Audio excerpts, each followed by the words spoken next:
రోగాలతో ఉన్నాం తండ్రి, ఎన్నో బాధలు, ఎన్నో నిందలు, ఎన్నో అవమానాలతో కృషించబోతున్నాం ప్రభువా. అయ్యా నీ వాక్యము అయ్యా మాకు ఒక మెడిసిన్లా పనిచేయాలి ప్రభువా. మేము కలిగి ఉన్న ప్రతి విధమైన వ్యాధి బాధల భయందుల బంధకం నుంచి విడుదల కలగాలంటే నీ వాక్య శరణం ప్రభువా. నీ మాట మా జీవితాలకు ఎంత అవసరమయ్యా. స్తోత్రములు తండ్రి, స్తోత్రములు తండ్రి.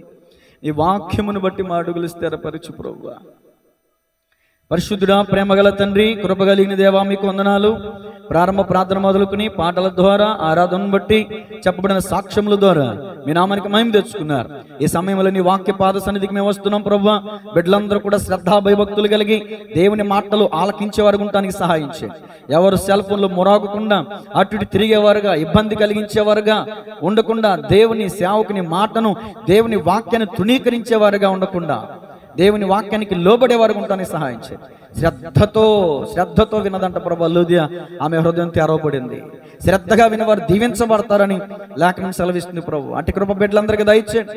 యూట్యూబ్ ద్వారా వీక్షిస్తున్న వారిని కూడా మీరు ఆకర్షించని దేవుని వాక్యం చేత బలపరచుమని యేసు నామములో స్తుతించి ప్రార్థించి అడిగి వేడుకొనుచున్నాము తండ్రి, ఆమేన్. అందరూ కూడా చేతుల పైకి దేవుని స్తోత్రం చెప్పండి. చేతుల పైకెత్తండి, చేతుల పైకెత్తండి. హల్లెలూయా, హల్లెలూయా. మంచి చేతులు దించి అందరికీ ప్రభునామంలో హృదయపూర్వకమైన శుభాలు తెలియజేస్తున్నాను. God bless you all. తీయండి పరిశుద్ధ గ్రంథం 336 పేజీ, దినవృత్తాంతముల మొదటి గ్రంథము 4వ అధ్యాయము 9-10 వచనాలు. గత వారం స్టార్ట్ చేశాం. ఈరోజు పార్ట్ 2 అంటే ఎబ్బేజు గురించి 7 విషయాలు చెప్పాలని ఆసక్తి కలిగి ఉన్నాను. మరి గత వారం మొదటి మాట ఒక్క మాట చెప్పేసరికి సమయం అయిపోయింది కాబట్టి నేను ముగించాను. మిగిలిన 6 విషయాలు ఈరోజు మనం ధ్యానం చేయబోతున్నాం. అబ్బేజు చేసిన ప్రార్థన, అబ్బేజు గురించి 2 వచనాలు తప్ప ఇంకా బైబిల్ గ్రంథంలో ఎక్కడ కూడా ఉండదు. కాబట్టి మరలా నా వెనకాల మీ అందరూ కూడా చెప్పండి. అబ్బేజు చేసినటువంటి ప్రార్థన నేను చెప్తాను, నా వెనకాల మీరు చెప్పండి. నన్ను నిశ్చయముగా ఆశీర్వదించి నా సరిహద్దును విశాలపరచి నీ చెయ్యి నాకు తోడుగా ఉండ దయచేసి నాకు కీడు రాకుండా దానిలో నుండి నన్ను తప్పించుము అని ప్రార్థింపగా దేవుడు అతడు మనవి చేసిన దాన్ని అతనికి దయచేసెను. మరి గత వారు రాని వాళ్ళు ఉన్నారు కాబట్టి ఒకసారి జస్ట్ చెప్పిన విషయాన్ని కూడా మరలా జ్ఞాపకం చేసి 1 నిమిషంలో నేను 2 మాటలకు వెళ్తాను. 4 మాటలతో కూడిన చిన్న ప్రార్థన. ఈ 4 మాటల్లో కూడిన ఈ చిన్న ప్రార్థనలో నుంచి 7 విషయాలు మనం ధ్యానం చేయబోతున్నాం. మొట్టమొదటి మాట సమస్య. ఏ మాట అండి? సమస్య లేదా శ్రమ. సమస్య లేని ఇల్లు లేదు, పరిష్కారం లేని సమస్య కూడా ఉండదని చెప్పడం జరిగింది. మీలో ఎవరికైనా శ్రమ కలిగిన వాళ్ళు ఏం చేయాలి? ప్రార్థన చేయాలి. ఏం చేయకూడదు? శ్రమ దినమున నీవు అంటే కృంగిపోకూడదు. యేసుక్రీస్తు ప్రభుల వారు కూడా శ్రమపరచబడ్డారు. ఆయన శరీరధారి అయిన దినములలో కన్నీళ్లతోనూ రోదములతోనూ మహారోదనముతోనూ ఆయన మరణమును విడిపించగలిగిన వానికి ప్రార్థనలు విజ్ఞాపనలు చేసెను. శ్రమల ద్వారా ఆయన విధేయత నేర్చుకునేను. అలాగే మొదటి పేతురు పత్రిక ద్వారా ఆయన శ్రమపడిను గనుక మీరును శ్రమపడే మనసును ఆయుధముగా ధరించుకొనండి అని అనేకమైన విషయాలు. భక్తులు ఎలా శ్రమపరచబడ్డారు, శ్రమ ద్వారా దేవునికి మహిమ ఎలా కలిగింది, శ్రమల ద్వారా భక్తులు ఎలా దీవించబడ్డారు, ఆశీర్వదించబడ్డారు, శ్రమలు ఆశీర్వాదానికి రాజమార్గమని, శ్రమలు మనల్ని బలపరుస్తాయని, శ్రమలు మనల్ని ముందుకు తీసుకుని వెళ్తాయని, శ్రమలు దేవుని మహిమార్థమై వస్తాయని. శ్రమలు 2 రకాలు. ఒకటి మేలు చేసిన శ్రమ, కీడు చేసి శ్రమ. మేలు చేసి శ్రమ పొందితే దీవెన వస్తుంది, కీడు చేసి శ్రమ పొందితే దాని వలన హితము కాదు అని ఈ విషయాలన్నీ కూడా మొట్టమొదటి మాటలో మీకు జ్ఞాపకం చేయడం జరిగింది. ఈరోజు రెండో మాట ఎబ్బేజు గురించిన ఉపోద్ఘాతం కూడా నేను చెప్పాను ఆల్రెడీ. ఎబ్బేజు తల్లి గర్భంలో పడినప్పుడు తండ్రి చనిపోయాడు. తల్లి గర్భం నుంచి బయటకు వచ్చాక తల్లి చనిపోయింది. నష్టజాతకుడని, ఇక శనిగాడని, దరిద్రుడని, నికృష్టుడని ఎంతమంది దగ్గరికి వెళ్ళిన అందరూ కూడా చేదరించారు, అసహించుకున్నారు, నెట్టివేశారు. ఎవరు కూడా ఆదరించలేదు, ప్రేమించలేదు. తన సహోదరులందరూ కూడా అతన్ని వెలివేశారు. సమస్యలో ఎబ్బేజు ఇజ్రాయేలుల దేవుని గురించి మొరపెట్టెను అనే మాటను నేను వివరించడం జరిగింది. సమస్యలో, శ్రమలో దేవునికి మొరపెట్టాడు ఎబ్బేజు. శ్రమలో ఇజ్రాయేలులు దేవునికి మొరపెట్టారు, దేవుడు నిశ్చయంగా దిగి వచ్చాడనే విషయాన్ని కూడా నేను జ్ఞాపకం చేశాను. ఇప్పుడు 2 మాట రాసుకోండి. 2 మాట సమృద్ధి. అన్ని మాటలు కూడా సా మీద ఉంటాయి. మొట్టమొదటి మాట ఏంటండి? సమస్య. 2వ మాట ఏంటి? సమృద్ధి అనే మాట ఎందుకు పెట్టానంటే, నిశ్చయముగా నన్ను ఆశీర్వదించు అని ప్రార్థన చేస్తున్నాడండి ఎబ్బేస్. నేను అక్షరార్థంగాను చెప్తాను, ఆత్మీయార్థంగాను చెప్తాను. ఇక్కడ రెండు విషయాలు చెప్తాను. సమృద్ధి, ఆశీర్వాదం. నిశ్చయముగా నన్ను ఆశీర్వదించు అని మాట పలుకుతున్నాడు. ఎందుకు తనకు ఆశీర్వాదం కావాలి? ఎందుకు తనకు దీవెన కావాలి? ఎందుకు తనకి సమృద్ధి కావాలంటే, తన దగ్గర డబ్బు లేకపోవటం వల్ల, తన దగ్గర ధనఘనతలు లేకపోవటం వల్ల, తన దగ్గర సమృద్ధి లేకపోవటం వల్ల ఎవరు కూడా అతను చేర్చుకుంటలేదు, ఎవరు కూడా అతను ఆదరించట్లేదు, ఎవరు కూడా అతను ప్రేమించట్లేదు. అయ్యా డబ్బుంటేనే విలువిస్తున్నారయ్యా, ఎకరాలు ఉంటేనే గౌరవిస్తున్నారయ్యా, ఆస్తిపాస్తులు ఉంటేనే ప్రేమిస్తున్నారయ్యా, హత్తుకుంటున్నారయ్యా, ఇంట్లోకి చేర్చుకుంటున్నారయ్యా, మంచి మంచి పీటలు, ప్రథమ పీఠాలు వేస్తున్నారయ్యా. నాకేమీ లేదు కదా, నేను దరిద్రుని కదా, నా తల్లిదండ్రులు శాపగ్రస్తులు, నా మీద ఆ శాపం వచ్చి పడింది, ఈ శాపం నుంచి నన్ను విడిపించు, నాకు సమృద్ధి దయచేయి, నాకు ఆశీర్వాదం దయచేయి అని ప్రార్థన చేస్తున్నాడండి అబ్బేస్. అందుకని మొట్టమొదటి మాట, నిశ్చయముగా నన్ను ఆశీర్వదించు. నేను అడుగుతున్న ప్రశ్న సమాధానం చెప్పిన వారిని నేను దీవిస్తాను. నీవు నన్ను ఆశీర్వదించితేనే గాని నేను నిన్ను విడిచిపెట్టను అని మాట్లాడిన వ్యక్తి ఎవరు బైబిల్ గ్రంథంలో? యాకోబు. చెప్పిన వారందరినీ దేవుడు బహుగా దీవించునుగాక. యాకోబు ఆ మాట మాట్లాడాడు కదా ఆదికాండ గ్రంథంలో. యాకోబుకి ఏమీ లేదండి, గొర్రెలు లేవా, ఒంటెలు లేవా, ఆస్తిపాస్తులు లేవా, భార్య లేరా, పిల్లలు లేరా, ఏమి లేరని ఆ మాట మాట్లాడుతున్నాడు. అన్నీ ఉన్నాయి. ఆనాడు గొర్రెలు, మేకలు, పొట్టేళ్ళు, ఎద్దులు, ఒంటెలు ఇవే ఆస్తి. ఇప్పుడు ఎకరాలు, బిల్డింగ్లు, కారులు, బంగారం ఇవి ఆస్తి. ఒకప్పుడు గొర్రెలే ఆస్తి. విస్తారమైన సంపాదన ఉందండి యాకోబు దగ్గర. 14 సంవత్సరాలు కొలువు చేసి తన మామ దగ్గర సంపాదించి తిరిగి వస్తున్నటువంటి తన ఆస్తిని లెక్కేస్తే కూడా కొన్ని రోజులు, నెలలు పట్టిద్ది. అంత ఆస్తి ఉంది అతని దగ్గర, అంత సమృద్ధి ఉంది అతని దగ్గర. అంటే ఇక్కడ మీరు విషయాన్ని గమనించాలి. ఆశీర్వాదం అంటే ఒక మేడమిద్దులే కాదు, ఆశీర్వాదం అంటే బంగారమే కాదు, ఆశీర్వాదం అంటే కారులో తిరగటం కాదు, ఆశీర్వాదం అంటే అస్సలైనటువంటి సిసలైనటువంటి మాట అక్కడ మనం గమనించాలి. హోషేయ గ్రంథంలో కూడా రాయబడింది యాకోబు గురించి. యాకోబు దేవునితోనూ నరునితోనూ పోరాడి గెలిచాడంటండి. అతని యొక్క శ్రమ దినమున దేవునితో పోరాడాడంటండి. యాకోబుకి మనం చూస్తుంటే అక్కడ ఆశీర్వాదం అంటే ఏంటనుకుంటున్నారు? ఆ గొర్రెలు కాదు, మేకలు కాదండి, అసలు బతుకుంటే చాలనుకుంటున్నాడు. అక్కడ బతుకుంటే చాలనుకుంటున్నారు. ఇప్పుడు మీ అందరినీ, మీకు దీర్ఘాయువు కావాలా, ఆరోగ్యం కావాలా, ₹1 కోటి కావాలంటే మీరేమడుగుతారు? అంతే కదా. ఆరోగ్యం లేని ఆయుష్ ఎందుకండి? ఎంత సంపాదన ఉన్నా ఖర్చు అయిపోద్ది కదా. ఆరోగ్యమే మహాభాగ్యం అనేవాళ్ళు మా స్కూల్లో చెప్పిన పాటలు అవి. ఆరోగ్యమే మహాభాగ్యం. యాకోబు గారి పరిస్థితి, దుస్థితి ఏంటంటే, వెనక చూస్తే లాబాను తరుముతున్నాడు, ముందు చూస్తే ఏశావు ఎదురవుతా ఉన్నాడు. 400 మందిని వేసుకుని, కత్తులు వేసుకుని వచ్చేస్తున్నాడని చెప్పి ఆ సమాచారం వింటే కృంగిపోయాడు యాకోబు. తనకున్నదంతా కూడా ఎబ్బోకు రేవు దాటించి తన భార్యను, బిడ్డలను, ఆస్తిపాస్తులు అంటే ఆ గొర్రెల్ని 3 మందలుగా పంపించి, మందకి కాపర్లు పంపించి, ఇవి నా ప్రభు అయిన ఏశావుకి కానుకగా నేను పంపించానని చెప్పండి తన అన్నకు పంపించేస్తున్నాడు. ఒకప్పుడు తీసుకుంటే లాక్కునేటటువంటి యాకోబు ఇప్పుడు ఇవ్వడం ప్రారంభిస్తున్నాడు. అది ఆశీర్వాదం. దేవునికి స్తోత్రం కలుగునుగా. తన అన్నకి చెందాల్సింది అన్యాయంగా లాక్కున్నాడండి. వేషం వేసి తన తండ్రి దగ్గర తన తండ్రిని మోసం చేసి లాక్కున్నాడండి ఆశీర్వాదం. కానీ ఇప్పుడు ఇచ్చేస్తున్నాడు. బైబిల్ సెలవిస్తున్న నిర్వచనం ఏంటి తెలుసా? పుచ్చుకొనుట కంటే ఇచ్చుట శ్రేష్టం. దేవునికి మహిమ కలుగునుగా. సరే, నేను సబ్జెక్ట్ ఎందుకు చెప్తున్నానంటే, అక్కడ అతను మరణకరమైన పరిస్థితిలో ఉన్నాడు. అయ్యా, నా తండ్రిని మోసం చేశాను, నా అన్నని మోసం చేశాను, ఇది నాకు విస్తారమైన సిరి సంపదలు అన్నీ ఉన్నాయి ప్రభువా. తన తండ్రి ఇంటిని విడిచి తన మామ దగ్గరికి వెళ్తున్నప్పుడు మార్గ మధ్యలో ఒక ప్రార్థన చేశాడు. అయ్యా, నేను వెళ్తున్నటువంటి ఈ మార్గంలో తినడానికి తిండి లేకుండా, తినడానికి తిండి, కట్టుకోవడానికి వస్త్రం, అన్న వస్త్రములు నేను కనుక కలిగి ఉంటే, ఇదిగో నీకు నా సంపాదనలో 10వ భాగం నీకు ఇస్తానని మొక్కుబడి చేసుకున్నాడు, ప్రార్థన చేసుకున్నాడు. అతడు చేసినట్లుగానే, ప్రార్థించినట్లుగానే అన్న వస్త్రాలకు లోటు లేకుండా దేవుడు అతన్ని కాచి, కాపాడి, భద్రపరిచి అభివృద్ధి పరిచాడు. అభివృద్ధి ఉంది కానీ ఆశీర్వాదం లేదు. అభివృద్ధి ఉంది కానీ ఆశీర్వాదం లేదు. అప్పుడు యేసుక్రీస్తు ప్రభులు వారు ప్రత్యక్షమయ్యారు. చూడండి, దేవునితోనూ నరునితోనూ పెనుగులాడేటన్న మాట ప్రకారం యేసయ్య ప్రత్యక్షమైతే, నేను అందుకని అంటాను, ప్రార్థించే ప్రతిసారి మన కళ్ళ ముందు ఎవరున్నారో తెలుసా? చప్పుడు చేయనివ్వకండి. ఏం చెప్తున్నాను? మనం ప్రార్థించే ప్రతిసారి మన ముందు ఎవరున్నారండి? యేసయ్య పాదాలు ఉన్నాయి. అది తలుచుకునే నేను ప్రార్థన చేస్తా. ఎబ్బోకు రేవు దగ్గర యాకోబు ప్రార్థన చేస్తుంటే యేసయ్య పాదాలు గట్టిగా పట్టేసుకుని, నీవు నన్ను ఆశీర్వదించితేనే కానీ నేను నిన్ను, అయితే నీ పేరు చెప్పు. ఏమని అడిగారు దేవుడు? ఏమని అడిగారు? చెప్పాలమ్మా, ఏమని అడిగారు? నీ పేరని చెప్పు. ఒకప్పుడు అతను అదే ప్రశ్న అడిగారు పూర్వం. ఎవరు? కన్న తండ్రి అడిగాడు. కన్న తండ్రి అడిగితే ఏం చెప్పాడు అప్పుడు సమాధానం? తన పేరేంటి? ఏమని చెప్పాడు? అబద్ధం చెప్పాడు. ఇప్పుడు యేసయ్య దేవదేవుడు అడుగుతున్నాడు, నీ పేరేంటి అని అడిగితే నా పేరు యాకోబు. మరి ఏశావు అని చెప్పావు ఒకప్పుడు. దేవుని దగ్గరకు వచ్చేసరికి తన నిజమైన పేరు గుర్తొచ్చిందా? ఏమండి, కొంతమందికి అడ్డోదుపులు ఉండవండి అబద్ధాలు ఆడేవాళ్ళకి. దేవుని సన్నిధిలో ఉండి కూడా అబద్ధాలు ఆడతారు.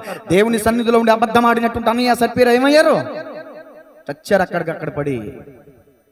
కాబట్టి గమనించాలి, యబ్బోకు రేవు దగ్గర యాకోబు చెప్పాడు, నీ పేరంటే అని అడిగితే తనది ఉన్నది ఉన్నట్టుగా చెప్పాడు. యాకోబు అన్నాడు, ఇక మీదట నీ పేరు యాకోబు అనబడదు, ఇజ్రాయేలే. గట్టిగా చెప్పాలి కూడా, ధ్యానం మహింపడదాం. అదండి నిజమైన ఆశీర్వాదం. చంపేస్తాడు అనుకున్నటువంటి ఏశావు కౌగిలించుకున్నాడు వచ్చి. అది కదా గొప్ప ఆశీర్వాదం. దేవునికి స్తోత్రం కలుగునుగా. చంపేయడానికి తరుముతున్నాడు తన మామని, క్షమించాలి తన అల్లుడిని. లాబాను యాకోబుని తరుముతుంటే రాత్రి అయిపోయింది, చీకటి అయిపోయింది, పడుకున్నాడు ఒక స్థలంలో. లాబానికి దేవుడు దర్శనంలోకి వచ్చి, లాబాను ఏంటి ఏం చేద్దాం అనుకుంటున్నా యాకోబుని? ఎవరు లేరు అనుకుంటావా? జీవము కలిగిన దేవుని నేనున్నాను యాకోబుకి తోడుగా. ఇదిగో యాకోబుతో మంచిగాని చెడుగాని మాట్లాడుకు సుమి అని హెచ్చరిస్తే గడగడ గడగడ గడగడ వణికిపోయాడు. అల్లుడి దగ్గరికి వచ్చినప్పుడు చెప్తే నేను ఏదో చేసేద్దాం అనుకున్నాను, నీ దేవుడైన యెహోవా నన్ను దర్శనంలోకి వచ్చి భయపెట్టాడయ్యా అని వణికిపోతాడు. కాబట్టి గమనించాలి, యాకోబు అక్కడ ఏం పొందుకున్నాడండి ఆ ప్రార్థనలు అంటే? పశ్చాత్తాపాన్ని పొందుకున్నాడు. అతిక్రమాలు దాచిపెట్టుకున్నవాడు వర్ధలుడు, కానీ వాటిని ఒప్పుకుని విడిచిపెట్టువాడు దేవుని కనికరం. నీ పేరంటే అంటే నిజం ఉన్నది ఉన్నట్టుగా చెప్పాడు. ఒకప్పుడు కన్న తండ్రి అడిగితే అబద్ధం చెప్పిన వాడు ఇప్పుడు నిజం చెప్పాడండి. చూడండి కీర్తనల గ్రంథం 32వ అధ్యాయం 1-2 వచ్చిన.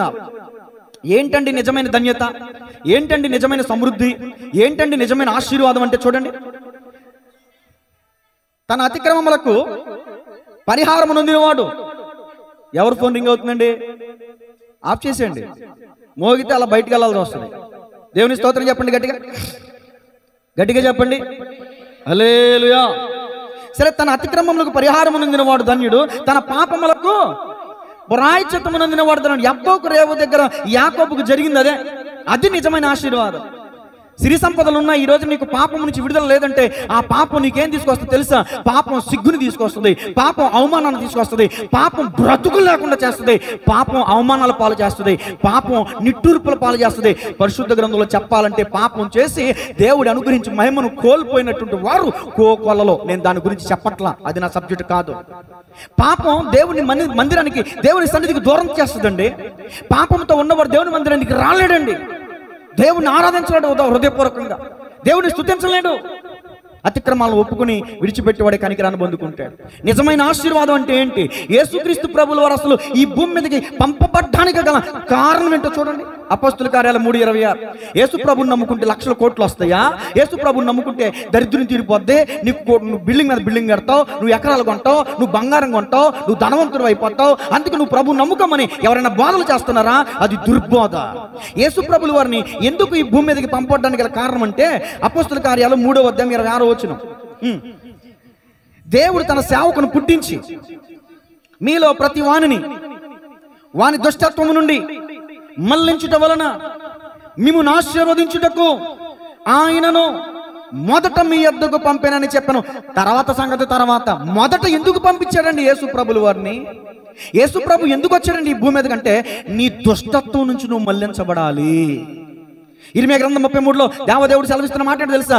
దుష్టుడు తన దుష్టత్వమునందు మరణమునందుట నాకెంత మాత్రమైన నువ్వు సంతోషము కలుగునా?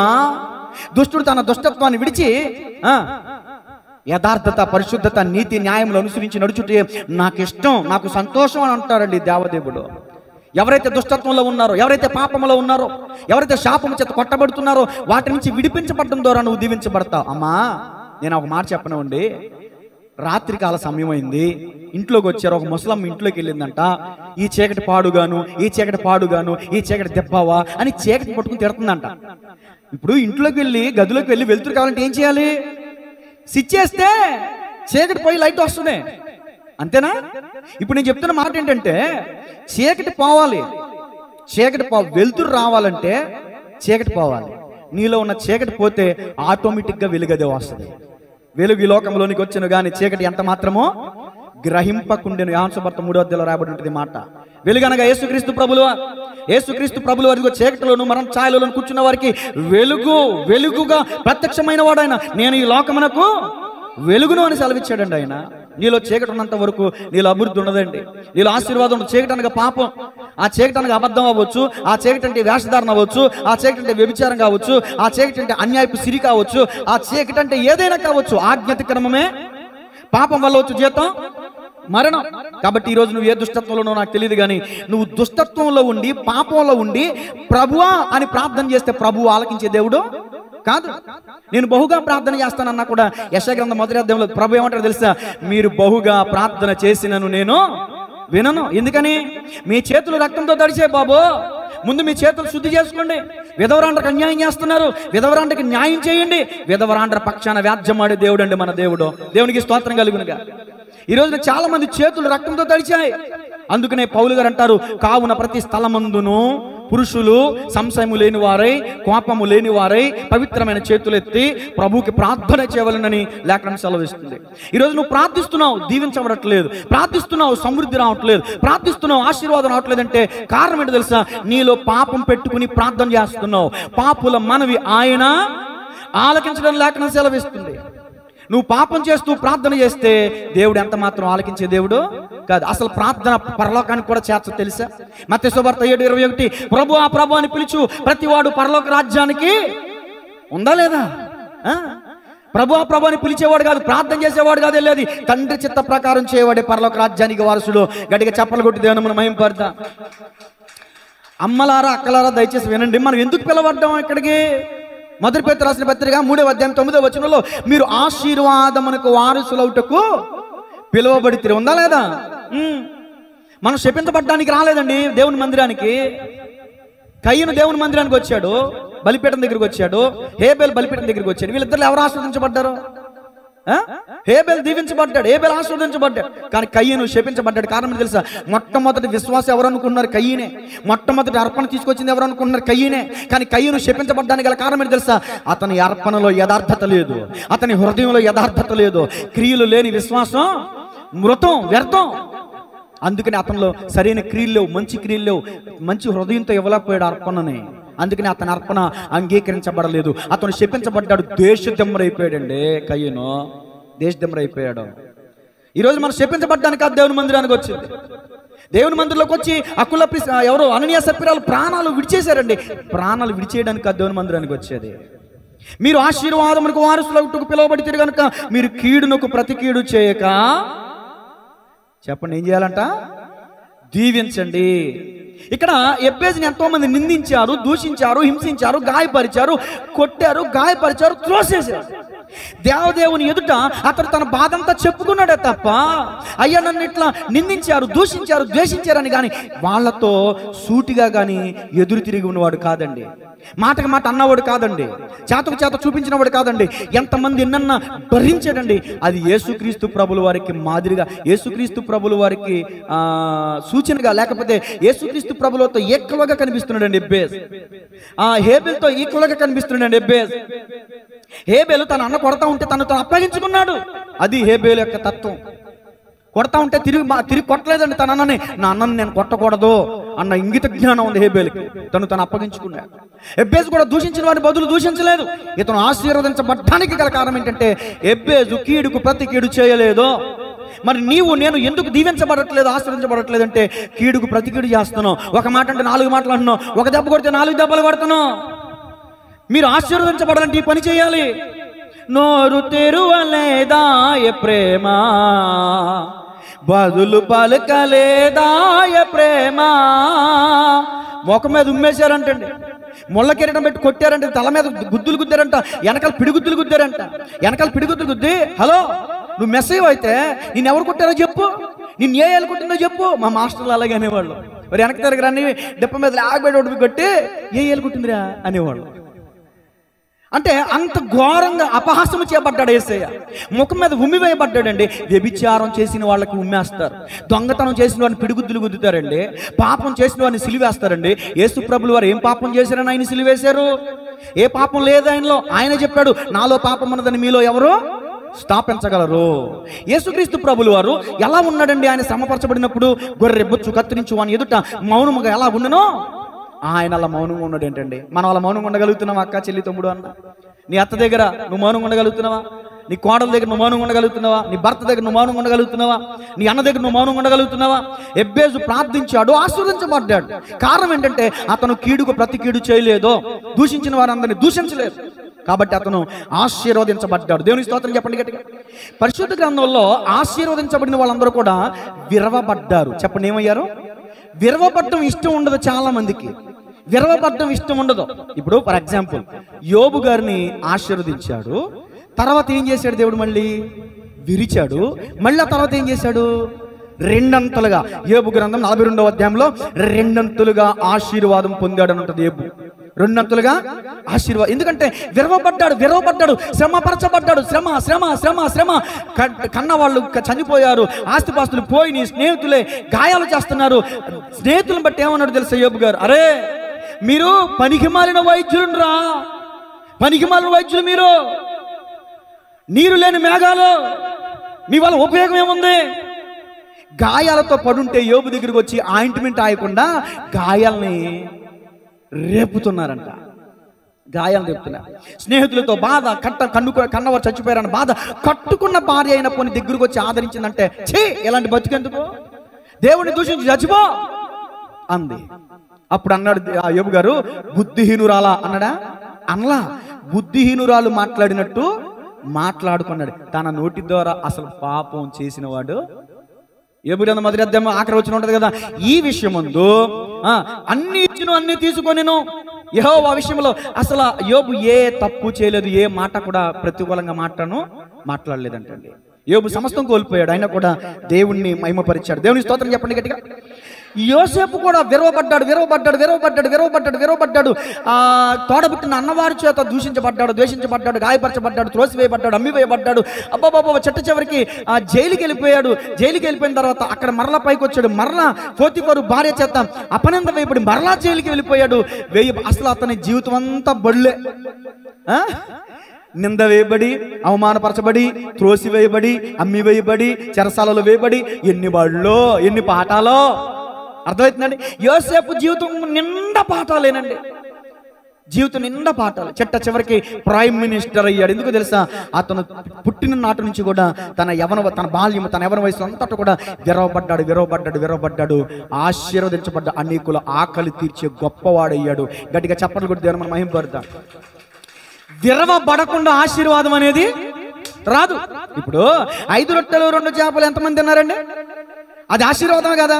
యేసు ప్రభు చేతుల్లోకి వచ్చాక ప్రభు వాటిని విరిచి ఆశీర్వదించాడంట. దేవునికి స్తోత్రం. నీ చేతిలో రొట్టెను నేనయ్యా, వేరోవో యేసయ్యా, నీ చేతిలో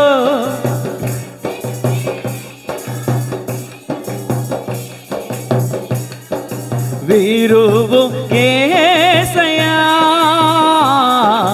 ఆశీర్వదించు యేసయ్యా, వీరువు యేసయ్యా,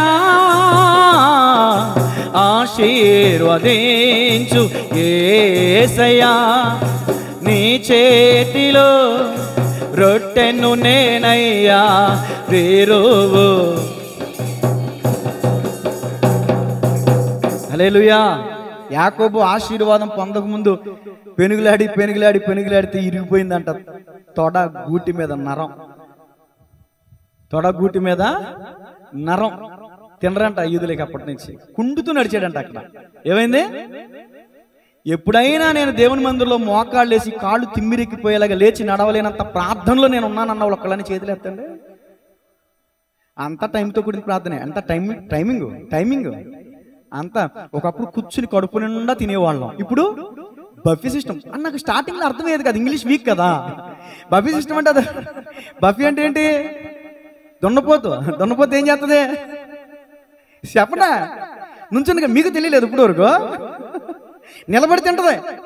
బఫీ సిస్టమ్ అంతేనండి దాని మీనింగ్. ఎవరో చెప్తే తెలుసుకున్నాను ఈ మధ్య. దేవునికి స్తోత్రం. టైం లేదండి. అలా నిలబడి అలా తినేసి అలా గబగబ తినేసి వెళ్ళిపోవటం. అరగదలేదు, ఏమీ లేదు. ఎందుకు వస్తుంది అది? తినకపోవటం రోగం, అరగపోవటం రోగం, ఆకలి లేకపోవటం రోగం, అన్ని రోగాలే యేసు రక్తమయం. సరే, యోబు విరవబడి ఆశీర్వదించబడ్డాడు, యోసేపు విరవబడి ఆశీర్వదించబడ్డాడు, సౌలు పౌలుగా మార్చబడ్డాడు, సౌలు నిజమైన ఆశీర్వాదాన్ని పొందుకున్నాడు. సౌలు కను దృష్టి చూడండి, సౌలు యేసు ప్రభువును చూసినప్పుడు పాపపు పొరలు రాలిపోయినాయి అంటే తన కళ్ళ నుంచి. ఏం రాలిపోయినాయి? పొరలు రాలిపోయినాయి, పొరలు రాలిపోయినాయి. పాపపు పొరలు అంటాను నేను. దేవునికి మహిమ కలుగునుగా. అంతకుముందు యేసుక్రీస్తు నమ్ముకున్న వాళ్ళందరూ హింసించేవాడు. కానీ ఎప్పుడైతే యేసయ్య దర్శనం పొందుకున్నాడో క్రీస్తు కొరకు సిలువ హత సాక్షి అయిపోవడానికి సిద్ధపడ్డాడు. శిరచ్ఛేదనం చేసి చంపేశారంటండి. గొయ్యి తీసి గొయ్యిలో పాతి పెట్టి మెడ మాత్రమే, ముఖం మాత్రమే పైకి కనిపిస్తుంది, అలా పెట్టి ఏమండి ఖడ్గంతో, అదే కొంచెం షేప్ ఉంటుంది చూసారా, అలాంటి దాంతో ఫుట్బాల్ కొట్టినట్టు మెడకాన్ని కొడితే అలా ఎగిరిపడిందంట. పౌలు గారు అలా చచ్చిపోయారు.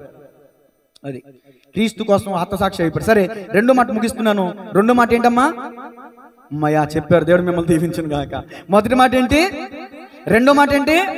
నిశ్చయముగా నన్ను ఆశీర్వదించు. ఈ రోజు నుంచైనా ఆశీర్వాదం అంటే మేడమిద్దులు, బంగారం, ఇల్లు, కార్లు, పొలాలు అనుకోవద్దమ్మా. నీ పాపం నుంచి విడిపించబడ్డమే, నీ దుష్టత్వం నుంచి విడిపించబడ్డమే, నీ పాప శాపం నుంచి విడిపించబడ్డమే నిజమైన ఆశీర్వాదం. ఇంకా నీ హృదయంలో, నీ చేతిలో, నీ ఒంటిలో, నీ ఇంట్లో ఏదైనా పాపాలుంటే ఈ రోజే ఒప్పుకుని విడిచిపెట్టాయి. పాతవి గతించును, ఇదిగో క్రొత్త వాయును. ఎవడైనా నువ్వు క్రీస్తునందున్న ఎడల వాడు నూతన సృష్టిగా మార్చబడతావు. క్రీస్తునందున్న వారికి ఏ శిక్షా విధి లేదు. నువ్వు శిక్షింపబడకుండా ఉండాలంటే, రక్షించబడాలంటే యేసును సొంత రక్షకునిగా అంగీకరించుకో. సమస్యలో ఉన్నప్పుడు చాలా తీర్మానాలు చేసేసుకుంటారండి. ఈ సమస్య నుంచి విడిపించబడితే ప్రభువా నేను తలనీళ్ళు ఇస్తాను, నేను మోకాళ్ళ మీద నడిచొచ్చేస్తాను, నీ దినం, నీ పిండా కూడా నీ శార్థం అనాల్సి వస్తుంది అనకూడదు. అనాలని పెద్దది అనకూడదు. యేసు రక్తమయం. మీ ప్రాణములను ఆయాసపరుచుకొనవలసిన దినము అట్టిదేనా? మీ ప్రాణమును ఆయాసపరుచుకోమని దేవుడు చెప్పాడా? ఉపవాసం ఉన్నప్పుడు మేము ఉపవాసం ఉంటుంటగా నువ్వు ఎందుకు చూడమని దేవునితోనే పోరాడుతున్నారంట, దేవునితోనే వ్యాజ్యం ఆడుతున్నారంట. ఎవరు చెప్పాడు మీ ప్రాణాలను ఆయాసపరుచుకోమని? కొంతమంది మరీ దారుణం, లాలాజలం కూడా మింగకుండా ఉపవాసం చేస్తారంటే. మహానుభావులలో దేవుని స్తోత్రం కలుగును గాక. మోకాల మీద రావటం కాదు, తలనేలలో ఇవ్వటం కాదు. నీకు దమ్ముంటే నీ గుండెకాయ, ఈ తలకే కాదు, ఈ గుండెకాయ. ఇది మొలుతుంది కాబట్టి చేస్తున్నారు. ఇది మొలుతుందా మళ్ళీ? ఇది ఎవరో దేవుడు అడుగుతున్నది నీ హృదయం. విరిగి నలిగిన హృదయమే దేవునికి ఇష్టమైన భలే. తలంటికి ఇస్తావేంటి? యేసు రక్తమే. అన్నంలో పడితేనే విసిరి ఆడవతాడేస్తావా? నీకు పనికిరాంది దేవుడికి ఎందుకు? దేవునికి మహిమ కలుగునుగా. ఈ మాట ఎందుకు చెప్పానంటే సబ్జెక్ట్ క్రాస్ అయ్యాను అనుకున్నారా? సమస్యలో ఉన్నప్పుడు ప్రార్థన చేసినంతగా, సమస్య తీరిపోయినంతగా ఎవ్వరూ ప్రార్థన చేయరు. అవునంటారా కాదంటారా? అయితే అయింది. చక్రి నాకు తమ్ముడు, ఆత్మ సంబంధే కాబట్టి చెప్తున్నా. అసలు చక్రి ఏడ్చి దొల్లేసి ప్రార్థన చేస్తున్నాడు హాస్పిటల్లో. తమ్ముడు ఉన్నాడు, భార్గవి ఉంది, నేనున్నా. తన జీవితంలో ఎప్పుడు నేను అలా ప్రార్థన చేయడం చూడాల. ఎందుకని? నా మావయ్య గారు బతకాలయ్యా, నా మావయ్య గారికి ఆపరేషన్ సక్సెస్ఫుల్ అవ్వాలయ్యా అని ఏడుతో ప్రార్థన చేస్తాను. ఇంకో మాట అంటాడు, ప్రతి నెల 2 మంగళవారం ఆసుపత్రికి భోజనాలు ఎవరు చేస్తారయ్యా అంటే నాకు గురించి సరిపోతుంది. యేసు రక్తమే జయం. ఈయన ప్రార్థన చేసుకోకుండా నా గురించి చేస్తున్నాడు. నేను అసలే ఈ మధ్యకాలంలో ఏదో అనుకుంటున్నాను. తన ప్రార్థన చేస్తుంటే యేసు రక్తం ఆమెనంట. నేను పక్కన గంట సేపు ఆపరేషన్ అయ్యేంత వరకు ఏడ్చి ప్రార్థన చేసాడండి. ఆపరేషన్ జరుగుతుండగా గుండె ఆగిపోవచ్చు, మేము చెప్పలేము, 90% డేంజర్, సెప్టిక్ షాక్ వెళ్ళిపోయాడు, ఇక మేము చెప్పలేము, 90% సివియరిటీ అన్నారండి. దేవుని మహాకృప, అనేకుల ప్రార్థన, సంఘ ప్రార్థన ఆలకించి క్షేమంగా బాబాయ్ మన మధ్యలో నిలబడ్డాడు. గట్టిగా చెప్పలు కూడా దేనమ్మ మహిమ. అయితే సమస్యలో నువ్వెంత నలిగావో, సమస్యలో నువ్వెంత పశ్చాత్తాపడ్డావో, సమస్యలో నువ్వెంత నీ ఒప్పుకున్నావో దాన్ని మర్చిపోకూడదు. సమస్య వచ్చినప్పుడు ఈ సమస్య నాకు ఎందుకు వచ్చిందని నిన్ను పరిశీలన చేసుకున్నావు కదా, దేవుడు నీకు జ్ఞాపకం చేశాడు కదా, నిన్ను ప్రేరేపించాడు కదా. ఆ పాప శాపకు సంబంధించిన వాటన్నిటిని కూడా పొరపాట్లు, నీ చేతిలో ఉన్న పొరపాట్లు పొరపాటు సహజమే, కానీ పొరపాట్లు అలవాటు కాకూడదు అంటాను నేను. నీ జీవితంలో పొరపాట్లు అన్నీ కూడా తీసివేయబడాలండి. సమస్య వచ్చినప్పుడు ప్రార్థన చేసినంతగా సమస్య తీరిపోయిన తర్వాత నువ్వే కాదు, ఇశ్రాయేలీయులు కూడా అలాగే ఉన్నారు.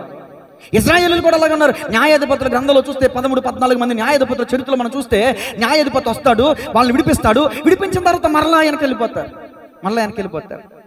అది ఈ రోజున నీ నా పరిస్థితి అలా ఉండకూడదండి. 3వ మాట రాసుకోండి. 3వ మాట సరిహద్దు. ఈ మాట ఆయన చెప్పండి. నా సరిహద్దును విశాలపరచుము అని అతడు ప్రార్థించిన 2వ మాటలో, నేను కంటిన్యూగా చెప్తున్నటువంటి మాటలో 3వ మాటగా చెప్తున్నాను, సరిహద్దు విశాలపరచబడాలి. చూడండి, కీర్తన 4:1.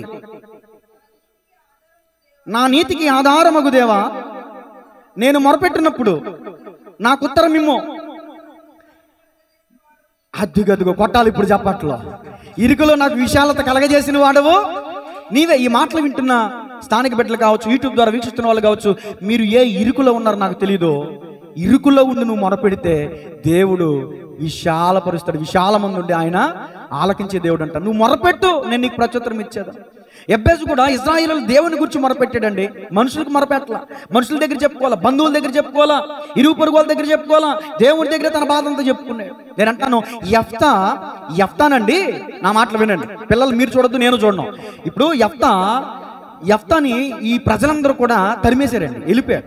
నువ్వు వేష కొడుకువి అలా అది ఇది అని చెప్పేసి యెఫ్తాని తరిమేశారు.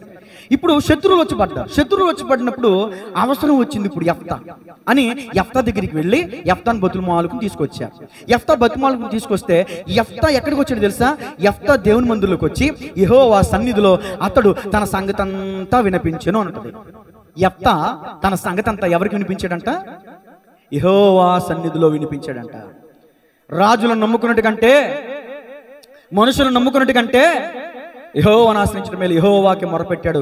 యెఫ్తాకి మిద్యానీయుల విషయంలో, అమాలేకుల విషయంలో విజయాన్ని కలగజేశాడు దేవుడు. ఇక్కడ యెబ్బేజు మొరపెట్టగా ఇరుకు నుంచి మొరపెడితే దేవుడు విశాలపరిచాడు. యోబు గ్రంథం ఒక మాట ఉంటుంది 8:7, మొదట నీ స్థితి కొంచెమేగా ఉండెను, తుదకు మహాభివృద్ధి. ఇప్పుడు యెబ్బేజు ప్రార్థించినప్పుడు తన స్థితి కొంచెమే, ప్రార్థన చేసిన తర్వాత అతని పరిస్థితి విశాలం విశాలం విశాలం. దేవునికి వాక్యం సెలవిస్తుంది. యెషయా గ్రంథం 54వ అధ్యాయం 2వ వచనం. యెషయా గ్రంథం 54:2, నీ గుడారము అదిగో నీ గుడారపు స్థలమును విశాలపరచము, నీ నివాస స్థలములో తెరలో నిరాటంకంగా సాగాలి, నీ త్రాళ్ళు అదిగో పొడుగు చేయి, నీ మేకులు. ఇప్పుడు మీకు అర్థమవుతుంది. ఇప్పుడు మనం టెంట్ వేసామండి, 50 మందికి సరిపడి టెంట్ వేసాం, ఇంకొక 50 మంది వచ్చారు. అప్పుడు ఏం చేస్తాం? టెంట్ని ఏం చేస్తాం? ఇంకో టెంట్ తేవటము, లేకపోతే తాళ్ళు పొడిగించటము, టెంట్ ఇంకా సాగదీడు చేస్తాం కదా. దాని అర్థం అది. నీ సరిహద్దు విశాలపరచు, నీ తాళ్ళు పొడిగించు, నీ మేకులు దిగగొట్టు, నీ గుడారపు ద్వారం, నీ గుడారం అంటే నీ కుటుంబం కావచ్చు, సంఘం కావచ్చు, నీ వ్యాపారం కావచ్చు, నీకేదైతే నీ చేతిలో ఉందో దాన్ని దేవుడు విశాలపరుస్తానంటున్నాడు. దేవునికి స్తోత్రం కలుగునుగా. ఆఖరి మాట చూడండి, కీర్తన 119:32. తర్వాత మాటలోకి వెళ్ళిపోదాం. కీర్తన 119:32. కీర్తన 119:32. నా హృదయమును నీవు విశాలపరచునప్పుడు నేను నీ ఆజ్ఞల మార్గమున పరిగెత్తు. ఎవరు అడగలుగుతున్నారు ఈ రోజున? నా హృదయం ఇరుకుగా ఉందయ్యా, నా హృదయం విశాలపరిచయ్యా, నా కుటుంబాన్ని విశాలపరిచయ్యా, నా సంఘాన్ని విశాలపరిచయ్యా. ఎవరు అడగలుగుతున్నారండి ఈ రోజున? అయ్యా నువ్వు నా హృదయాన్ని విశాలపరిస్తే ఆజ్ఞల మార్గంలో నేను పరిగెడతాను అంటున్నాడండి భక్తుడు. దేవునికి మహిమ కలుగునుగా. ఎంత కాలమైన గొర్రెకు బెత్తురుతో కన్నట్టు ఎదుగు బొదుగులేని విశ్వాస జీవితం మనం కలిగి ఉంటున్నామేమో. ఫిలిప్పై గారు చెప్పారు, మన వయసు పెరిగే కొద్దీ మన భక్తి ఏమవ్వాలంట? పెరగాలి. మన వయసు పెరుగుతుంతో పాటు మన భక్తి కూడా పెరగాలి. కానీ చాలా మంది భక్తి జీవితంలో చల్లరిపోతున్నారు, భక్తిహీనులైపోతున్నారు, అవిశ్వాసులైపోతున్నారు. విశ్వాసం అంతకంతకు పెరగాలని పౌలు గారు చెప్తున్నారండి పత్రికల ద్వారా. 4వ మాట రాసుకోండి. ఇప్పుడు 4వ మాట సహాయం. మరలాడుతున్నా చెప్పండి. మొదటి మాట, 2వ మాట, 3వ మాట, 4వ మాట సహాయం అని ఈ పేరు ఎందుకు పెట్టానండి అంటే, నీ చెయ్యి నాకు తోడుగా ఉన్న దయచేసి. ఈ మాట వెనకాల చెప్పండి. నీ చెయ్యి నాకు తోడుగా ఉండ దయచేసి. చేస్తూ మీరేం చేస్తారు చెప్పండి? మీరేం చేస్తారు? సహాయం చేస్తారు కదా. సహాయానికి సాదృశ్యం. అయ్యా నీ చెయ్యి నాకు తోడుగా. ఇశ్రాయేలీలందరూ అరణ్య మార్గంలో వెళ్తా ఉంటే దేవునికి ఒక సందర్భంలో కోపం వచ్చి, నేను రాను మీతో పాటు అంటాడు దేవుడు. మోషే బతుమాలుకుంటాడు, ఏమో తెలుసా?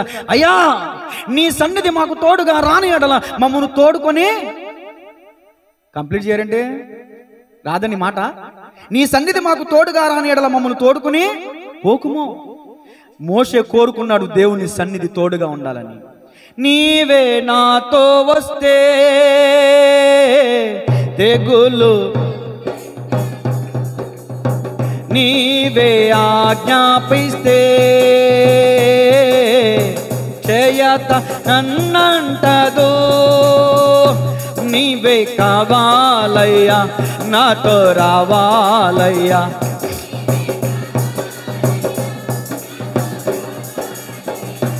యేసు నీవే కావాలయ్యా, నాతో కూడా రావాలయ్యా.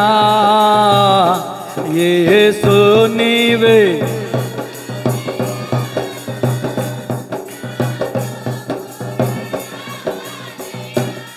హల్లెలూయా. చూడండి, పరిశుద్ధ గ్రంథంలో రాసుకోండి, టైం లేదు కాబట్టి నేను ముగించేస్తాను. అవుట్లైన్స్ చెప్పుకుంటూ వెళ్తాను, రిఫరెన్స్లు చెప్పుకుంటూ వెళ్తాను, తీసి చదివేంత టైం ఉండదు. సమూయేలు మొదటి గ్రంథము 7వ అధ్యాయం 12వ వచనంలో ఎబెనెజరే అనే మాట కనిపిస్తుంది. చెప్పిన వాళ్ళకి నేను దీవెనిస్తా. ఎబెనెజర్ అనే మాటకు అర్థం ఏంటి? ఖచ్చితమైన మాట రావాలి. ఎబెనెజర్ అనే మాటకు అర్థం ఏంటి? కాదు, పాస్టర్ గారిని దేవుడు దీవించును గాక. ఎబెనెజరే ఇంతవరకు పాడాలి, పాడాలి. ఎబెనెజరే, ఎబెనెజరే ఇంతవరకు ఆదుకున్నావు నన్ను, ఇంతవరకు ఆదుకున్నావు నన్ను, ఇంతవరకు ఆదుకున్నావు. పూర్ణ మనసుతో నిన్ను పాడాలి.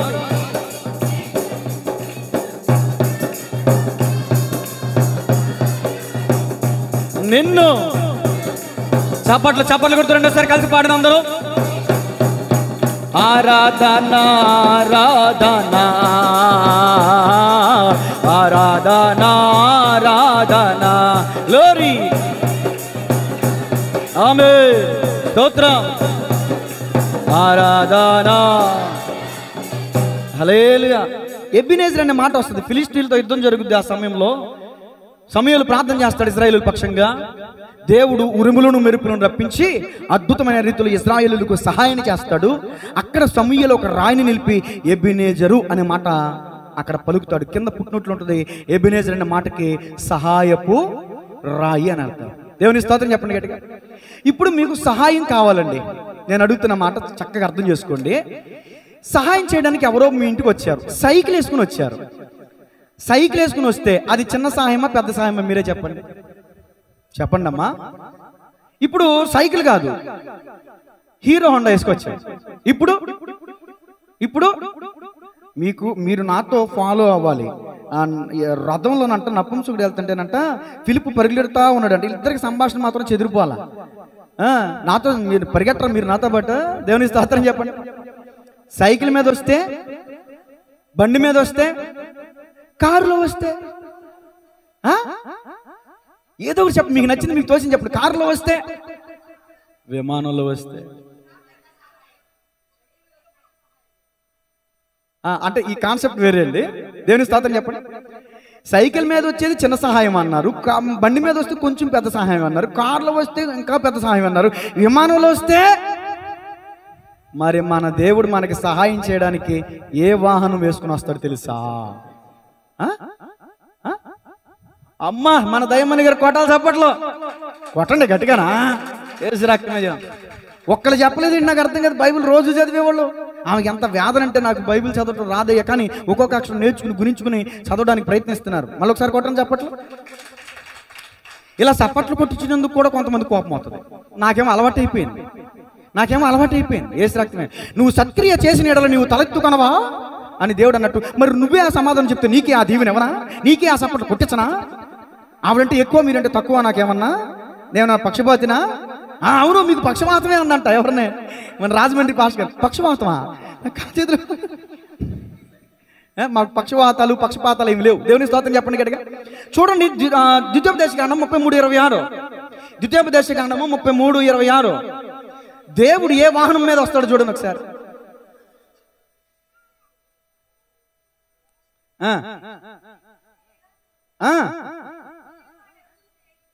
దేవుని పోలిన వాడు ఎవడు లేడు. అద్దుగో ఆయన నీకు సహాయం చేయడానికి ఆకాశ వాహనుడై వచ్చినంట. దేవునికి స్తోత్రం. మేఘవాహనుడు, మేఘాన్నే వాహనం చేసుకుని వస్తాడు ఆయన. ఇంకెంత పెద్ద సహాయం. కారులో వస్తే 1,00,000 అన్నారు, విమానం వస్తే ఇంకా పెద్ద అన్నారు, మరి విమానంలో వస్తే అది ఆయన సహాయం. క్షమించాలి, మేఘంలో వస్తే ఇంకా పెద్ద సహాయం. నేను అంటాను, నువ్వు మొరపెట్టు, నీకు సహాయం చేయడానికి ఆయన ఆకాశాన్ని వాహనంగా చేసుకుని మేఘం మీద వచ్చి నీకు సహాయం చేస్తాడు. దేవునికి స్తోత్రం కలుగును గాక. సరే, ముగిస్తున్నాను. ఇంకా చాలా విషయాలు ఉన్నాయి కానీ టైం అయిపోయింది కాబట్టి ముగిస్తున్నాను. 5వ మాట రాసుకోండి, గబగబా 5వ మాట రాసుకోండి. నాదంతా కూడా అవుట్లైన్స్ బ్యాచే. సంరక్షణ 5వ మాట. నేను జోక్ చేయలేదమ్మా, నవ్వుతున్నా. భలే నవ్వుతున్నావా? నాకు ఈ మధ్య పిల్లలతో భలే డిస్కషన్ అయిపోయింది. రాత్రి వాక్యం చెప్తుండే సతీష్ గారు అబ్బాయి వచ్చాడు అంటాడు, నాకేమో నవ్వు. ఇప్పుడు పడుకున్నట్టున్నాడు అయ్యగారు, ఇగో అలవాటు అయిపోయినట్టుంది, నిశ్శబ్దంగా ఉన్నారు. అసలు సతీష్ ఎక్కడ ఉంటాడో ఎక్కడ లేడో కూడా తెలియదు ఎవరికి. ఈయన గారు జ్యోతిరాజు గారి దగ్గరికి వెళ్ళిపోతున్నట్టు స్టేజ్ దగ్గరికి. ఈయన దేవునికి స్తోత్రం కలుగును గాక. సరే, సబ్జెక్ట్లోకి వస్తున్నాను. 5వ మాట ఏంటమ్మా? సంరక్షణ. ఎందుకని ఈ మాట పెట్టడం జరిగిందంటే, నాకు కీడు రాకుండా దానిలో నుంచి నన్ను తప్పించు అని ప్రార్థన చేస్తున్నాడు. ఆశీర్వదించు, నా సరిహద్దును విశాలపరచు, నీ చేయి నాకు తోడుగా ఉండదయచేయి, ఏ కీడు రాకుండా నన్ను దానిలోంచి తప్పించు. కీడు రాకుండా తప్పించబడాలంటే ఏం చేయాలి? ప్రార్థన చేయాలి. నీ పాదములకు రాయి తగలదు, ఏ కీడు నీకు రాదు, నీ ఏ గుడారము, ఏ తెగులు నీ గుడారము సమీపించదు. ఎవరికి? మహోన్నతుని చాటును నివసించు వారికండి. ఇప్పుడు మహోన్నతుని చాటులోకి వచ్చాడండి ఇతను. లోకపు నీళ్ళలోకి వెళ్ళలేదు. కప్ప అనుకుంటుందంట ఎక్కడెక్కడ బతికి బయటికి వెళ్దాం. బాగా ఎండాకాలంలో కప్ప లోపల నుంచి బయటకు వచ్చిందంట.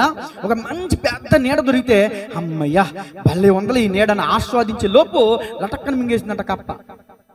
అది ఏ నీడది? సర్పం పడగిప్పిందంట. ఏదో ఒక జీవి వస్తుందా రాకపోతుందా, నేను మింగకపోతానని. ఆ సర్పపు నీడను చూసి మోసపోయింది కప్ప. చాలా మంది లోకంలో ఉన్నటువంటి వారి నీడలను చూసి మోసపోతున్నారు. మహోన్నతుని చాటునికి రావాలి, దేవుని గుడారపు చాటును ఉండాలి మనం. అప్పుడు సంరక్షణ. ఆయన సజీవన రెక్కల కింద మనకి భద్రత. కోడి తన రెక్కల కింద భద్రపరిచినట్లు నేను నిన్ను భద్రం చేశాను అంటున్నాడు దేవదేవుడు. దేవునికి స్తోత్రం కలుగునుగా. నీకు సంరక్షణ కావాలంటే, నీకు తెగులు రాకూడదంటే, నీకు కీడు రాకూడదంటే నువ్వు క్రీస్తులోనికి రావాలి. ఇప్పుడు ఇజ్రాయేలీలు పస్కా పశువును వధించినప్పుడు సంహారకుడు బయలుదేరాడండి. ఐగుప్తు తొలిచూలు మొదలుకొని, అంటే ఫరో తొలిచూలు మొదలుకొని చెరసాలలో ఉన్నవాని తొలిచూలు వరకు కూడా పశువులు, మనుషులు అందరు తొలిచూలు కూడా చచ్చిపోయారు. మగ సంతానం, ప్రథమ సంతానం చచ్చిపోయారు. అంటే కీడు దాని అర్థం. మన ఇజ్రాయేలీల గుడారంలోనికి కీడు ఎందుకు రాలేదు చెప్పండి? రక్తపు గుర్తుందండి. గట్టిగా చప్పట్లు కొట్టాల. ఇజ్రాయేలీల ద్వార బంధముల మీద పస్కా బలి పశువు యొక్క వధించిన ఆ యొక్క రక్తాన్ని గుడారాలకి, అంటే ఆ ద్వార బంధాలకి పూశారు. ఆ ద్వార బంధం అంటే ఈరోజు నీ హృదయానికి సాదృశ్యం. నీ హృదయమందు యేసుక్రీస్తు ప్రభుల యొక్క రక్తపు గుర్తు నీకుంటే కీడు తొలగిపోతుంది. దేవునికి మహిమ కలుగునుగా. కీడు తొలగాలంటే నువ్వేవేవేవేవేవో చేస్తున్నావు. ఏమండి, తాయితు కట్టుకునే వాళ్ళు లేకపోలేదు. పడుకునేటప్పుడు మంచం చుట్టూ చీపురులు వేసుకుని, చెప్పులు వేసుకుని, రకరకాలు తల పక్కన బైబిల్ పెట్టుకునే వాళ్ళు కూడా లేకపోలేదు. రకరకాల పరిస్థితులు. నేను అంటాను, నీ బైబిల్ ఉండాల్సింది నీ తల పక్కన కాదు, నీ మెదడులో. బైబిల్ ఉండాల్సింది నీ గుండెల మీద కాదు, నీ హృదయంలో. దావీదు గారు అంటారు, అయ్యా నీ ఎదుట నేను పాపము చేయకున్నట్లు ఎక్కడ ఉంచుకున్నాను? నా హృదయంలో అన్నాడా, నా గుండెల మీద అన్నాడా? మరి మీరంతా గుండెల మీద పెట్టుకుని బ్యాచేగా. దేవునికి మహిమ కలుగును గాక. హృదయంలో ఉంటే వాక్యం పాపం చేయమండి. దేవునికి మహిమ కలుగును గాక. నినివే పట్టణానికి చేయను ఉద్దేశించిన కీడు దేవుడు చేయక మానాడా లేదా? ఎందుకో? ప్రార్థన చేసి పశ్చాత్తాపడ్డారు వారు. మీరు ప్రార్థన చేస్తే కీడిపోయింది అనుకుంటారు. నేనంటాను, ప్రార్థన కాదు, ప్రార్థన కంటే ముందు ఏం చేశారు తెలుసు? వాళ్ళు దుర్మార్గతని విడిచిపెట్టారు, బలాత్కారాన్ని మానివేశారు. చేయాల్సింది అది చేయకుండా ప్రార్థన చేస్తే నో, ప్రార్థన చేయాలో. వాళ్ళు బలాత్కారాన్ని మానేశారు, దుర్మార్గతను విడిచిపెట్టారు, అప్పుడు వాళ్ళ ప్రార్థన అంగీకరించబడింది. దేవుని స్తోత్రం చెప్పండి గట్టిగా. అహాబు దుర్మార్గుడే కాదా? అహాబు దుర్మార్గుడు కాదా? తన భార్య ప్రేరేపణ వల్ల, యెజెబెలు ప్రేరేపణ చేత యెహోవా దృష్టికి తను తాను అమ్ముకొనిన వంటి అహాబు వంటి వాడు ఎవడనూ లేడని వాక్యం చెప్తుంది. అహాబు వంటి వాడే గోని పట్టా కట్టుకుని ఉపవాసం ఉండి ప్రార్థన చేస్తే కీడు తప్పించాడు దేవుడు. మరి నువ్వు నేను ఉపవాసం ఉండి మన పాపలు ఉప్పుని విడిచిపెట్టి ప్రార్థన చేస్తే కీడు తొలగిపోద్దా? పోదా? దేవునికి మహిమ కలుగును గాక. ముగింపులోకి వస్తున్నాను. 6వ మాట రాసుకోండి. మరి 2 విషయాలు ఉన్నాయి, 2 నిమిషాలు ముగిస్తాను. చిన్నగానే చెప్తాను. 6వ మాట సంతోషం. మొదటి మాట రెండో మాట, మూడో మాట, 4, 5, 6 సంతోషం. ఇప్పుడు చూడండి, దేవుడు అతడు మనవి చేసిన దానిని అతనికి దయచేసెను. మీరు అడిగింది ప్రభు మీకు ఇస్తే మీకు సంతోషమా కాదా? సంతోషమే. సమస్యలో ఉన్న అతని జీవితం ఇప్పుడు ఎక్కడికి వచ్చింది? సంతోషకరమైన స్థితిలోకి వచ్చింది. ఈ మాట వింటున్న మీలో ఎవరైనా ఎబ్బేజు వంటి స్థితిలో ఉన్నారా? ఇజ్రాయిలు వంటి మూలుగుల పరిస్థితిలో ఉన్నారా? గమనించండి, దేవునికి మొరపెట్టండి, మనుషులకు కాదు. మనుషుల దగ్గర మొరపెడితే ఏదో 4 మాటలు అంటారు, అటు వెళ్ళిపోయిన తర్వాత ఈడికి తగిన శాస్తారు ఇది అంటారు. మన ముందు పొగిడినట్టే పొగుడతారు, కానీ మనం వెళ్ళిపోయిన తర్వాత వెనకాల చీ కొడతారండి. మనుషులు స్వభావాలే వేరు. కాబట్టి నేను అంటాను, ఎబ్బేజులాగా దేవునికి మొరపెట్టు. నీ సమస్యలో సంతోషకరమైన స్థితిని దేవుడు ఇస్తాడు. దేవునికి స్తోత్రం చెప్పండి గట్టిగా. రమ్మగారు కూడా సాక్ష్యం చెప్పారు కదా, సమస్యలో ఉన్న నా స్థితిని దేవుడు సంతోషకరమైన స్థాయికి తీసుకొచ్చి, నేను ఇల్లు కట్టుకుంటానా అని ఇక్కడికి వచ్చి ప్రతి ఆదివారం అదే పరిస్థితి. అమ్మ నువ్వు ఇల్లు కట్టుకుంటావు, ఖచ్చితంగా దేవుడు కృపరిస్తాడమ్మా. అదే ప్రార్థన ఇప్పుడు యేసువర్ధన్ గారి కూడా ప్రార్థన చేస్తాను. మరి నా గురించి చేతలేదు అనుకుంటాడు ఈయన గారు, మీ గురించి కూడా చేస్తున్నామండి. వెంకటేష్ గారి గురించి, ఎలిజబెత్ గారి గురించి, వాత్సల్య గారి గురించి, నాకు ఇల్లు లేదు, మన తమ్ముడు యేసు రావట్లేదు ఏంటో మరి యేసువర్ధన్ గారు. ఎందుకంటే పక్కన ఉన్న వాళ్ళే మీరు తెలుసుకోవాలి, అడగాలి ఎందుకు రాలేదమ్మా అని. ఎందుకంటే సేవకుడు అందరిని పట్టించుకోవడం కుదరదు కదా. అడిగి తెలుసుకుని మీరు వారిని నడిపించే ప్రయత్నం చేయాలి. మీ ద్వారానే కదా వాళ్ళు వస్తున్నారు. దేవునికి స్తోత్రం చెప్పండి గట్టిగా చెప్పండి. హల్లెలూయా, హల్లెలూయా. దేవునికి మహిమ కలుగును గాక. ఆఖరి మాట రాసుకోండి, సాక్ష్యం. ఇప్పుడు సాక్ష్యం ఏంటంటే దీంట్లో 9వ వచనం చూడండి, 4:9. ఎబ్బేజు తన సహోదరుల కంటే ఘనము పొందిన వాడై ఉండేను. ఇది సాక్ష్యం అంటే. ఒకప్పుడు నీ స్థితి ఏంటి, ఇప్పుడు నీ పరిస్థితి ఏంటి? రమ్మగారికి అప్పుడు ఇల్లు లేదని పరిస్థితి, ఇప్పుడు ఇల్లు అద్దెకిచ్చే స్థాయికి వచ్చారు. ఒకళ్ళు కొట్టట్లో చెప్పట్లో మేమేమైనా కొట్టుకున్నావా అన్నట్టు చేయం. ఇప్పుడు నేను అంటానమ్మా, ఎవరన్నా పైనుంచి పెద్ద పెద్ద సేవకులు వస్తే మాకు మీ రూమ్ ఇవ్వాల్సిందంటే అబ్బాయి డౌట్ లేదు అయ్య గారు. దేవునికి మహిమ కలుగును గాక. ఎబ్బేజు తన సహోదరుల కంటే ఘనము పొందిన వాడైను. కీర్తన 91:14 చదవాలని త్వరగా ముగించేస్తాను. అతడు నన్ను ప్రేమించుచున్నాడు గనక నేను అతన్ని తప్పించేదను. అతడు నా నామం ఎరిగిన వాడు గనక అతని గణపరచేదను. అతడు నాకు మొరపెట్టగా నేను అతనికి ఉత్తరం ఇచ్చేదను. శ్రమలో నేను అతనికి తోడై ఉండేదను. దేవుని స్తోత్రం చెప్పండి. ఇప్పుడు ఎబ్బేజు శ్రమలో దేవుడు ఏమై ఉన్నాడంట? శ్రమలో నేను నీకు తోడై ఉంటానన్న మాట ప్రకారం ఎబ్బేజుకు దేవుడు తోడై ఉన్నాడు. సింహాల బోనులో దానియేలుకు దేవుడు తోడై ఉన్నాడు. షద్రకు మెషకు అబేద్నెగో వారికి అగ్నిగుండంలో తోడై ఉన్నాడు. ఇశ్రాయేలులో మూలుగుల్లో దేవుడు తోడై ఉన్నాడు. ఈ రోజున నీ నా సమస్యలో, నీ నా పరిస్థితుల్లో, నీ నా శ్రమలో దేవుడు తోడై ఉన్నాడు. నమ్మితే దేవుని స్తోత్రం చెప్పండి గట్టిగా. శ్రమలో నేను అతనికి తోడై, అతడు నన్ను ప్రేమించుచున్నాడు గనక నేను అతన్ని తప్పించదును. ఎబ్బేజుని తప్పించాడు కీడు నుంచి, పాపం నుంచి తప్పించాడు, శాపం నుంచి తప్పించాడు, కీడు నుంచి తప్పించాడు. ఎబ్బేజు కన్నీళ్ళ నుంచి దేవుడు విడిపించాడు. కన్నిటిని నాట్యంగా మార్చాడు దేవుడు. నా కన్నిటిని దేవుడు నాట్యంగా మార్చగలడు. దేవునికి స్తోత్రం కలుగును గాక. నాట్యంగా మార్చగలడు. ఆఖరి మాట, నన్ను గణపరచు వారిని నన్ను తృణీకరించువారు వారే తృణీకారం ఉంటారు. సమూయేలు గ్రంథంలో ఉంటుందండి ఈ మాట, ముగింపు మాటలు. అతడు నన్ను ప్రేమించుచున్నాడు గనక నేను అతన్ని తప్పిస్తా. ప్రేమించడం అంటే ఎలా ప్రేమించాలి దేవుణ్ణి? ప్రేమించేదా యేసు రాజా, నిన్నే ప్రేమించేదా, నిన్నే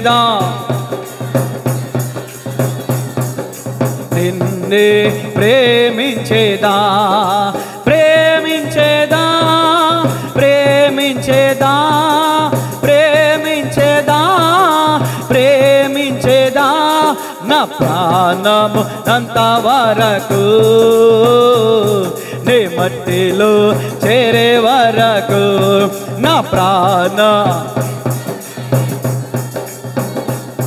నీ మహిమలో చేరే వరకు ప్రార్థించేదా యేసు రాజా,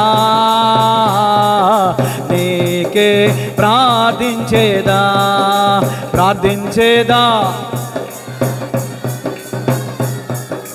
నిన్నే ప్రార్థించేదా,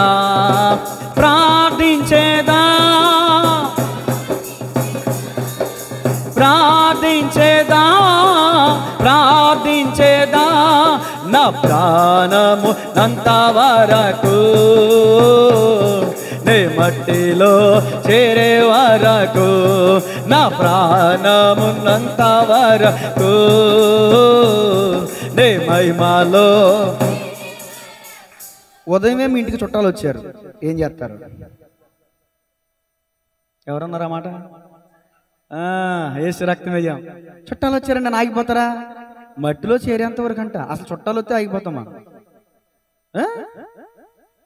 ఏసు రక్తం వేయం. తలలో వంచిన ప్రార్థన చేసుకుందాం. ప్రేమ ప్రేమ ప్రేమించాడు యెబ్బేజు, దేవుని ప్రేమించాడు. ఎలా ప్రేమించాలంటే ప్రార్థన ద్వారా దేవుని ప్రేమించాలి, ప్రార్థన వాక్యం ద్వారా దేవుని ప్రేమించాలి. తలలు వంచండి, ప్రార్థన చేస్తాను. ముగింపులోకి వచ్చాం. చెప్పబడిన వాక్యం ద్వారా 7 మాటలు విన్నాం.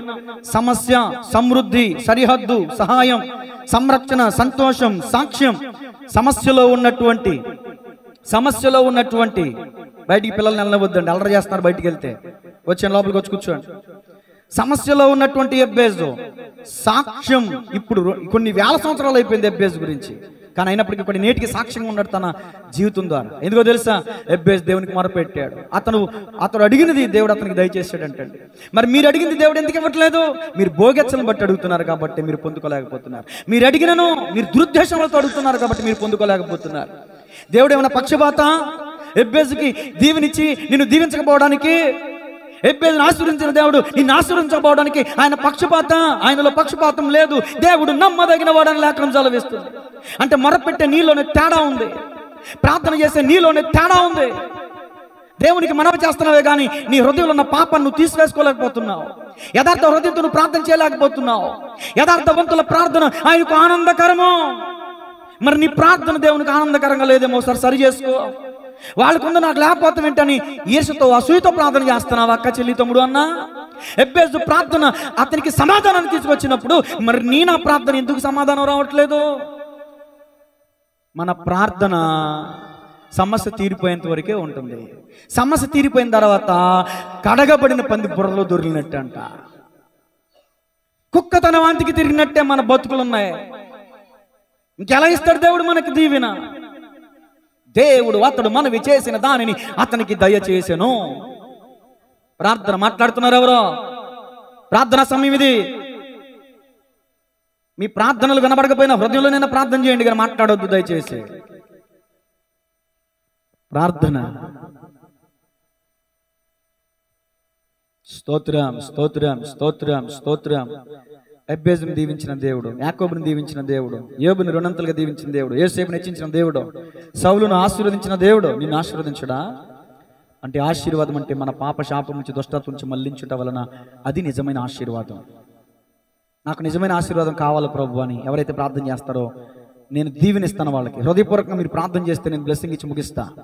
మీరు ప్రార్థన చేయండి దయచేసి. వాక్యం ఇంత సమయం విని చిన్న ప్రార్థన అయినా మీరు చేయకపోతే, మీలో ఉన్న లోపాలు ఏంటో సరి చేసుకోకపోతే, మీలో ఉన్న అవిధేయత ఏంటో సరి చేసుకోకపోతే, మీలో ఉన్న పొరపాటు ఏంటో మీరు ఒప్పుకుని విడిచిపెట్టకపోతే మీరు ఇంకెప్పటికి దీవించబడతారు, ఎప్పటికి ఆశీర్వదించబడతారు, ఎప్పటికీ దేవునికి సాక్షులుగా నిలబడగలుగుతారు. ఎప్పుడు సమస్య వంటి స్థితిలో ఉండిపోతారా? సంతోషకరమైన స్థాయికి రారా? ప్రార్థన చేయండి. ఇదిగో ఆయన సహాయం చేయకపోవడానికి ఆయన హస్తము కొరచ కాదు. ఆయన మీ ప్రార్థనలు వినకపోవడానికి ఆయన చెవులు మందము కాలేదు. ఆయనకును మీకును మధ్యలో అడ్డుగా మీ పాపములు అడ్డుగోడలుగా ఉన్నాయమ్మా. మరి ఒప్పుకుని విడిచిపెట్టండి. ఆ పాపముని అడ్డుగోడ ఏంటో కూల్చివేయండి ఈరోజు మీ ప్రార్థన ద్వారా. ప్రార్థన అనే ఆయుధం మీకు ఇవ్వబడింది. మౌనంగా ఉంటే నేనేం చేయలేను. కర్ర పెట్టి వెనకాల ఉండి తరమలేను కదా నేను ప్రార్థన చేయండి అని చెప్పడం నా బాధ్యత, చేయడం మీ బాధ్యత. యెబ్బేజు ప్రార్థించినట్లుగా ప్రార్థన చేయి. సమస్యలు విరిగి నలిగిపోయిన హృదయంతో ప్రార్థన చేశాడు యెబ్బేజు. కన్నీళ్లు ఎన్నపానాలైన యెబ్బేజు జీవితంలో ఎక్కడికి వెళ్ళినా నిట్టూర్పులే, నిందలే, అవమానాలే. చిచ్చే నష్టజాతు కూడా నా గుమ్మలోకి రాకురా. ఇలాంటి అవమానాలండి యెబ్బేజు జీవితంలో. అలాంటి జీవితం నీలో కూడా ఉందమ్మా. ఎక్కడికైనా చోటుకి వెళ్ళినప్పుడు నేను చిన్న చూపు వస్తున్నారా, అప్పుడు నీ హృదయం ఎంత నలిగిపోతుందో కదా. అలాంటి పరిస్థితి అనుభవించాడు యెబ్బేజు. ఉన్న వాళ్ళకి ప్రథమ పీఠం వేసి లేని వాళ్ళకి తృణీకరిస్తే ఎంత బాధో కదా. అలాంటి బాధ అనిపించాడు యెబ్బేజు. అందుకని అంటాడు, నాకు సమృద్ధి కావాలయ్యా, నాకు ఆశీర్వాదం కావాలయ్యా. కన్నీటితో మొరపెట్టాడండి యెబ్బేజు. దావీదు కుమారుడా నన్ను దాటిపోవద్దయాని కేకలు వేసాడండి బర్తులమై. తన కన్నులు తెరవబడ్డాయి, చూడగలిగాడు, చూపు పొందుకున్నాడు. ఈరోజు నువ్వు శారీరకమైన రోగంతో ఉన్నావా, మానసికమైన రోగంతో ఉన్నావా, ఆధ్యాత్మికమైన రుగ్మతలతో బాధపడుతున్నావా నాకు తెలియదు, కానీ ప్రార్థన చెయ్యమ్మా. నీ ప్రార్థన దేవుడు అంగీకరించాలంటే యథార్థ హృదయంతో ప్రార్థన చేయి. ఒప్పుకో నీకు దేవునికి వ్యతిరేకంగా నువ్వు చేస్తున్న పాపాలను ఒప్పుకుని విడిచిపెట్టు. అయ్యా ప్రార్థించట్లో నేను దొంగనే, ప్రతిరోజు వాక్యం చదువుట్లో నేను దొంగనే, ఉపవాసం చేయట్లో నేను దొంగనే, ఇదిగో నా కష్టాజితులో నమ్మకంగా 10వ భాగం ఇవ్వటంలో నేను దొంగనే. ఒప్పుకో ఎక్కడ నువ్వు దొంగగా ఉన్నావో. దొంగల ప్రార్థన దేవుడు ఆలకించడు. దొంగలు దేవుని రాజ్యానికి వారసులు గారు. దేవుని సన్నిధిలో ఏ విషయంలో నువ్వు తప్పిపోయావో ఒకసారి ఆలోచించు. దేవునికి విరోధంగా నువ్వు పాపం చేస్తూ కనికరం పొందాలంటే, ఆరోగ్యం పొందుకోవాలంటే ఎలా పొందుకుంటావు నువ్వు? ఎబ్బేజు 2 ఎబ్బేజు గొప్ప తన సహోదరుల కంటే ఘనం పొందిన వాడయ్యాడంట. అబ్బబ్బబ్బబ్బబ్బబ్బా, ఎంత ఉన్నతమైన సాక్ష్యం అది. ఎవరైతే నిన్ను తృణీకరించారో, ఎవరైతే నిన్ను అవమానపరిచారో వాళ్ళందరికంటే ఉన్నతమైన స్థితిలో దేవుడు ఉంచగలిగిన సమర్థుడు నా యేసయ్య. నీ అతిక్రమాలను ఒప్పుకుని విడిచిపెట్టు. యబ్బకు రేవు దగ్గర యాకోబు పెనుగులాడినట్టు పెనుగులాడు. ప్రార్థన. మహాపరిశుద్ధుడు, మహోన్నతుడు, మహిమ కలిగిన దేవా, నిత్య నివాసిని మా ప్రియ పరలోకపు తండ్రి, ఈరోజు వాక్యం ద్వారా మాతో మాట్లాడారు. మీకు వందనాలు. ఎబ్బేజు ఏ స్థితిలో నుంచి ఏ స్థాయిలోకి వచ్చాడో తన జీవితాన్ని మీరు మా ముందు ఉంచారు ప్రభువా.